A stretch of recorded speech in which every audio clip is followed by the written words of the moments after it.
Hi, I'm Ruth Ahmedzai Kemp, and I'm going to be reading from my translation of The Magical Bookshop by Katja Frixe, illustrated by Florentine Prechtel, and it translated by me. I'm going to read from the beginning. The world's worst disaster. If your best friend tells you that she's moving away, it's time for red alert. Absolute state of emergency. What can you do? You urgently need to come up with a way to prevent it. And it might be that you have to do things that are a teeny tiny bit forbidden. The kind of things that make grown-ups press their hands against their faces in despair or furrow their brows, or both at the same time. And that's why, on the day my dearest friend Lottie was supposed to get on a train and move away to a new town with her mum, I wanted to make sure she disappeared. I mean Lottie, not her mum.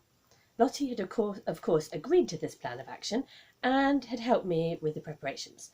We also had 2 accomplices. Not the shifty kind that you get in gangster movies. No, our accomplices were far more refined, or perhaps we should say a bit more unusual, because they were a rhyming cat and a talking mirror. Gustav the cat and Mr. King the mirror lived in Mrs. Owl's bookshop, and that was exactly where I planned to hide Lottie. The plan was actually quite simple.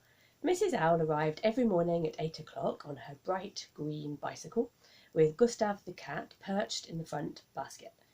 First she opened up the shop, let Gustav in, and then went next door to Chocolate Heaven to get some chocolate brownies for breakfast. Lottie and I planned to use this opportunity to scamper into the bookshop and hide. Fortunately, it was still the summer holidays, and luckily no one seemed to have noticed that we'd sneaked out of the house at a very un-holiday-like time of day. "But Clara, what if we get caught?" Lottie asked for about the 100th time since I told her about the plan. We were huddled together beside the smelly bins near the entrance to Mrs. Owl's shop. "That's not going to happen," I whispered back for about the 100th time, even though I wasn't really sure myself. "At least not right away. We're going to hide you, and then when your parents look for you, they'll talk to each other and finally realise that maybe they need to think about you, not just themselves." That was the problem, you see. Lottie's parents weren't speaking to each other, and hadn't done since her dad fell in love with another woman. I could understand that Lottie's mum was furious that she didn't want to live here anymore, in our small town where they constantly bumped into each other.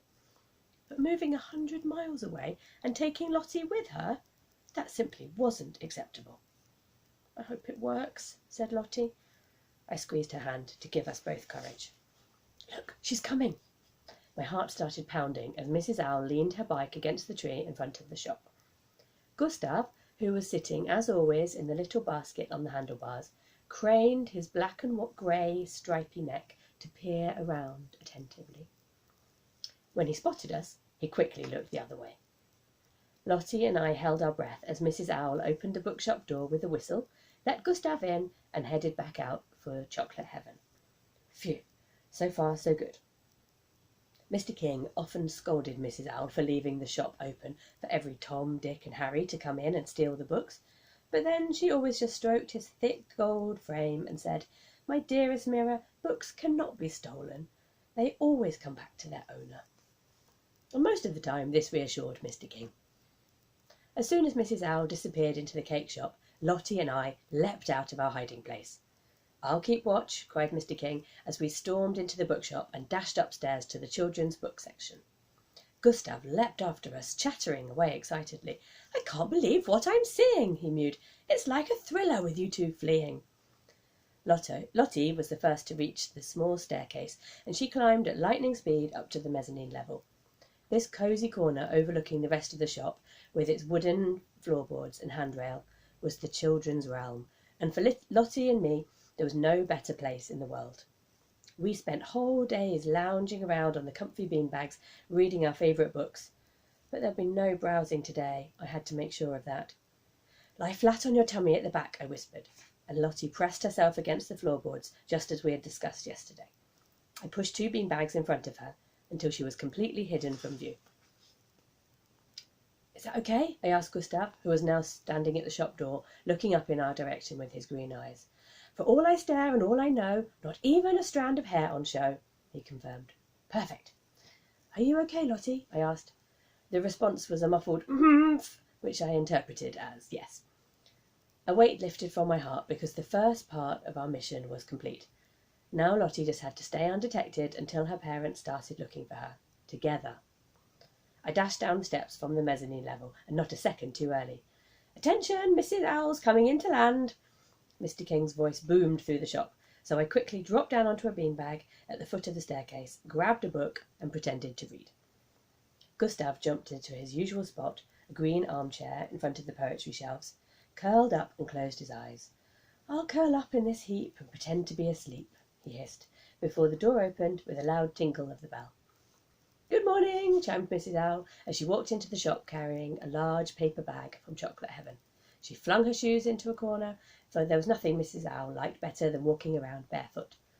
Although I hadn't made a sound, her gaze drifted straight towards me. "Clara," she called out, a cheerful smile spreading across her face. "Couldn't you sleep?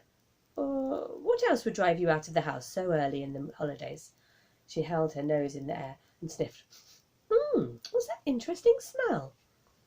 For a moment I was afraid Mrs. Owl would sniff out Lottie's presence, because it was the sort of thing I could imagine her being able to do. But then I smelled it too. It was a bit like cinnamon and tangerines. "Ah, I think I know where that's coming from," said Mrs. Owl, no longer interested in my answer to her question. She put the bag down on the counter and walked with determined steps over to the shelf of cookery books. She ran her nose along the row of books until she finally stopped in front of a thin volume. "I knew it." She pulled out the slender book and addressed it sternly. "We'll be opening in an hour. Then you can start showing off. I'm sure someone will buy you straight away. But for now, please pull yourself together," she said, placing the book back on the shelf. "If all of you cookery books start pumping out your aromas, people will think they're in a restaurant, not a bookshop." I no longer found it unusual that Mrs. Owl spoke to the books, or that the books suddenly began to smell or draw attention to themselves in other mysterious ways. That was just how things worked in Mrs. Owl's bookshop. Mrs. Owl had a knack for finding the perfect book for every customer, before they even realised what it was they were looking for. As soon as you came into the shop, she had an incredible ability to sense precisely what mood you were in. She could always tell straight off if someone was in a good mood or bad, happy or sad. She also had help from Mr. King, whose years of experience of reflecting people meant that he could see inside people's innermost thoughts and reveal what didn't show on the outside. Now Mrs. Owl turned back towards me. "So, your world's a bit topsy-turvy today, is it?" I could feel myself blushing. Could she tell from looking at me that I had something to hide?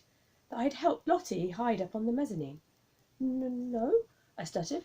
"Everything's fine." "That was my idea," Mr. King intervened. "Clara looked rather tired, so I suggested she reads a book upside down to stimulate the brain cells and revive the spirit." Only now did I notice that the writing in the book I was holding was upside down. "That's right," I agreed. "Thank you, Mr. King. I feel much more awake and invigorated than 5 minutes ago."